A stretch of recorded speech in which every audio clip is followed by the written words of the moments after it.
Miss Evelyn. How are you? I'm fine, thank you, Leah. How are you? I'm good. So, first question is how have you adjusted to working remotely?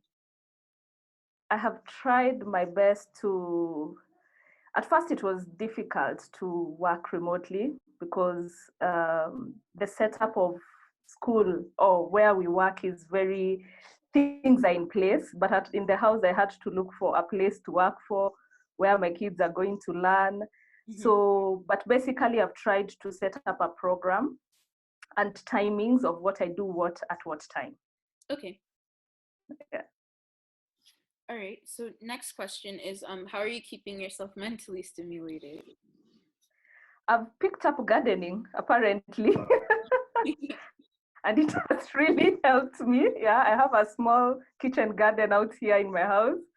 So I remember there's a day I woke up, I was feeling so fatigued and all that. So I decided, oh, let me just go do some gardening and all that. So I planted some mints and rosemaries, and yeah, and it was refreshing. It was actually it was helpful to me. Okay. So, do you think that's helped you kind of like break the monotony of just staying at home? Like it gives you something to do? Yes. Yes. And also I've picked up, I bake a lot. Yeah. Cool. So those two have really, yes, those two have really helped me to break the monotony of just doing the same thing all the time, or I'll find myself in the computer just working or doing one thing the whole day. So it helps me relax, I could say. Okay. And like what kind of stuff are you baking? I'm just curious because I like to bake too. Donuts, cakes, scones. Oh wow. I've tried samosas. I didn't know how to make samosas, but now I know. Practice makes perfect. I've been doing that. Yeah. And then next question. So how are you like staying in touch with people that you care about or reaching out to people and that sort of thing? We Zoom with them a lot. Mm-hmm. Yeah. So we try keep in touch at least in a week, 3 times. Yeah. Okay. And that's for like family and friends and that sort of Yeah. thing? That's for family and friends. Yeah. We have I have some girls that I have meetings with Mm-hmm. maybe weekly on Wednesdays like that. So we Zoom and catch up and try to see how they're coping and how get new ideas of how to cope with this situation. Okay. And then also I know that you have kids and everything, so I'm just wondering how you're keeping them from like destroying your house and that sort of thing while they're at home. Um, uh, my kids, I have two kids. Mm-hmm. One is in grade 8, Mm-hmm. and the other one is 7 years old. So at least they're responsible. I can say enough. But I've tried to give them a schedule. Because Mm-hmm. at first, when we started, I didn't even have a schedule. So we'll just come and we're reading the whole day. So I created a schedule whereby that we can do particular things at a particular time. Like maybe if it's reading, they have schedules that we read at a particular, maybe for 1 or 2 hours, then we take a break. Then so I'm trying to keep them as busy as possible. Mm-hmm. So as parents have to actually literally teach them.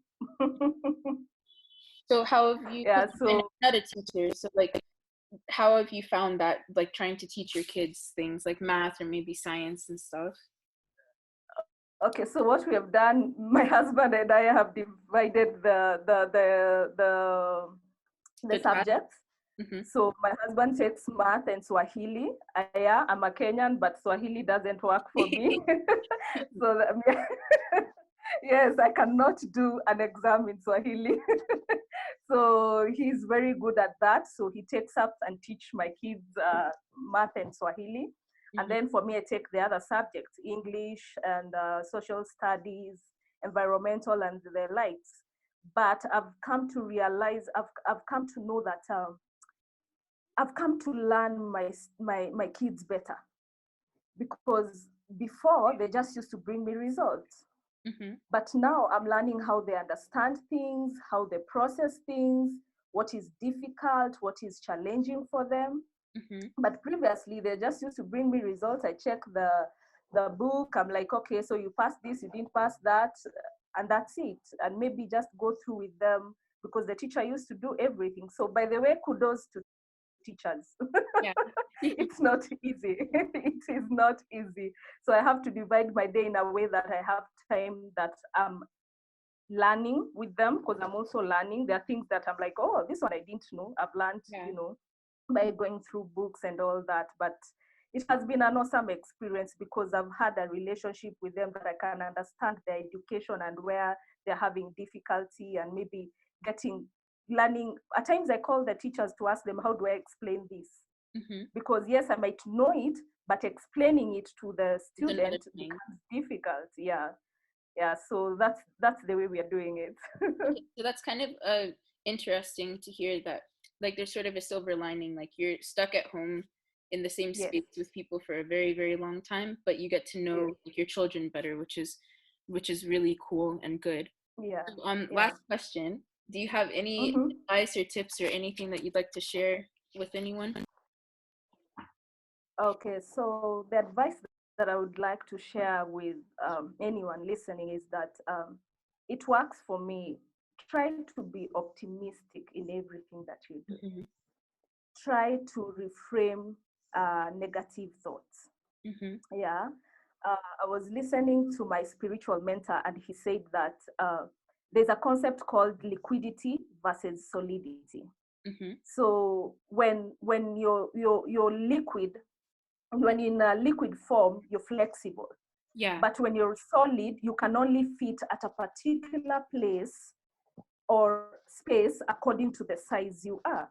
But when you're liquid, you can fit anywhere. So in this time, in this challenging season, it's good to try to be as flexible and take things as they come. Yeah. Because like, for example, if you have water and you place it in any space that you have, it doesn't change. It will only form its shape according to that item that you have kept it in. Yeah. So, but it doesn't change to be juice. It still remains to be water.